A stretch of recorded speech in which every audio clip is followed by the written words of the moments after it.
গতকালের পর আজও কলকাতা সহ দক্ষিণবঙ্গে বজ্রবিদ্যুৎ সহ বৃষ্টির সম্ভাবনা রয়েছে।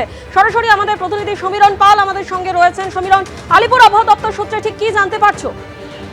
স্বর্ণালী, আলিপুর আবহাওয়া দপ্তর সূত্রে যেটা জানা যাচ্ছে যে তাপমাত্রার খুব একটা হেরফের হবে না, কিন্তু আজও আকাশ যেমন মেঘলা রয়েছে, মাঝারি থেকে হালকা বৃষ্টিপাতের সম্ভাবনা রয়েছে কলকাতা সহ দক্ষিণবঙ্গের বিভিন্ন জেলাতে।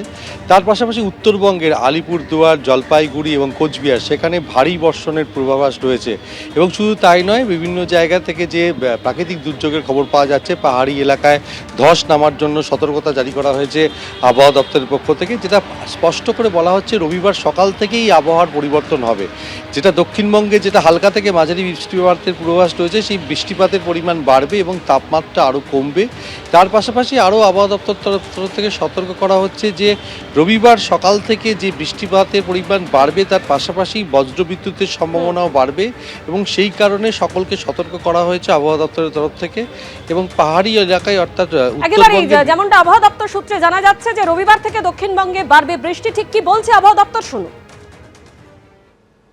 26 থেকে 28 তারিখের মধ্যে দক্ষিণবঙ্গের জেলাগুলিতে প্রধানত বিক্ষিপ্তভাবে হালকা থেকে মাঝারি ধরনের বৃষ্টিপাতের সম্ভাবনা, দু এক জায়গায় বজ্রবিদ্যুতের সম্ভাবনা থাকছে। যেহেতু এই ধরনের বজ্রবিদ্যুৎ স্থানীয়ভাবেই বেশিটা হচ্ছে, টেম্পারেচার বেশি রয়েছে, জলীয়বাষ্পের প্রবেশ বেশি রয়েছে, ফলে স্থানীয়ভাবে যেখানে হচ্ছে বজ্রবিদ্যুতের তীব্রতা থাকছে মাঝে মধ্যে। সম্ভাবনা আরও বাড়বে 29 তারিখ থেকে পরবর্তী কয়েকদিন। পূর্ব পশ্চিম বর্ধমান, বীরভূম, মুর্শিদাবাদ, নদিয়া এবং তার পার্শ্ববর্তী যে জেলাগুলি রয়েছে পুরুলিয়া, বাঁকুড়া, যেটা উত্তর 24 পরগনা, এই জেলাগুলো বজ্রবিদ্যুতের তীব্রতা থাকার সম্ভাবনা রয়েছে 29 থেকে 30 তারিখের মধ্যে।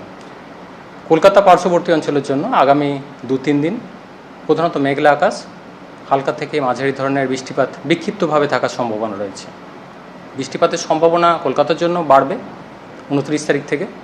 এখনো মনে করা হচ্ছে যে বেশ কয়েকজন সেখানে আটকে থাকতে পারে, তার জন্য সকাল থেকেই তৎপরতার সঙ্গে উদ্ধার কার্য চালিয়ে যাওয়া হচ্ছে।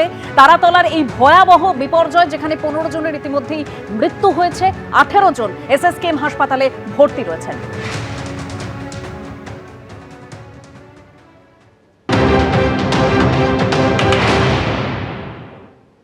एनडीआरएफ और रेल साथ मिलके काम करती है, तो हमें पता है उनके इन्वेंट्री में क्या क्या इक्विपमेंट्स हैं। तो प्रोसेस को थोड़ा फासन करने के लिए आज हम प्लान कर रहे हैं, थोड़ी एग्रेसिव कटिंग करेंगे, क्योंकि जितने फ्लोर्स पे हैं विक्टिम्स की संभावना, उसको हम लोगों ने एकदम क्लोज इन कर लिया है। तो बाकी जो लेफ्ट आउट इलाके को एग्रेसिव कटिंग के लिए रेलवे से रिक्वेस्ट किया है, उनकी भी टीम हमारी टीम के साथ काम कर रही है।